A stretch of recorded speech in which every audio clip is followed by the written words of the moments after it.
Dear viewers, I hope you are all fine. This ultrasound video shows multiple fibroids.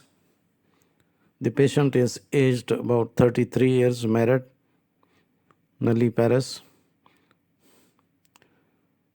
You can see the uterus and multiple masses are seen.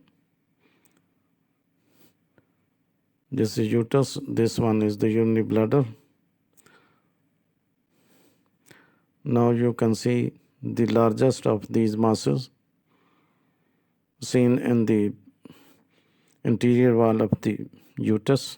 This one is the largest fibroid seen in the proximal portion of the uterus near the cervix. And the interior wall of the uterus, you can see is significant blood flow is seen, not only in this mass but also in the other masses seen in this case. This is the interior wall fibroid. Uterine fibroids most often appear on ultrasound as concentric solid hypoechoic masses. This appearance results from the prevailing muscle which is observed at histological examination. These solid masses absorb sound waves and therefore cause a variable amount of accosting shadowing. Now you can see the other masses also. Two of the largest masses are seen. This one is also a large mass seen in the middle portion of the uterus near the posterior wall. Most fibroids changes in genes that differ from those in normal uterine muscle cell. Estrogen and progesterone, two hormones that stimulate development of the uterine lining during each menstrual cycle in preparation for pregnancy, appear to promote the growth of the fibroids. Fibroids contain more estrogen and progesterone receptors than normal uterine muscle cell do. Uterine fibroids are non-cancerous growths of the uterus that often appear during childbearing age. Fibroids range in size from seedlings that is undetectable by human eye to bulky uterus that can distort and enlarge the uterus. Fibroids may be single or multiple ones.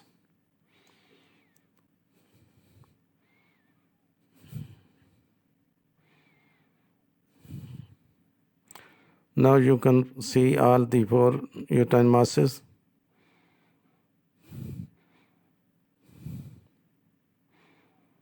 Two masses are seen, one each in the distal portion of the uterus, one each near the interior wall and the other posterior wall. This one is another mass seen in the distal portion of the uterus near the posterior wall. This one is the mass in the middle portion of the uterus near the posterior wall. This is the interior wall fibroid, and this is also the interior wall fibroids in the distal portion of the uterus. Now these uterine fibroids are generally harmless and often go away on their own. When symptoms occur, however, untreated fibroids can interfere with person's quality of life and may lead to complications such as anemia due to heavy and frequent menses. Homogeneous hyperechogenic masses in the uterine cavity on ultrasound are highly suggestive of endometrial polyps, but the myometrium echogenicity of uterine fibroids may vary and be hypoechogenic, isoechogenic, or hyperechogenic, or mixed, which depends on the size and nature of the fibroids.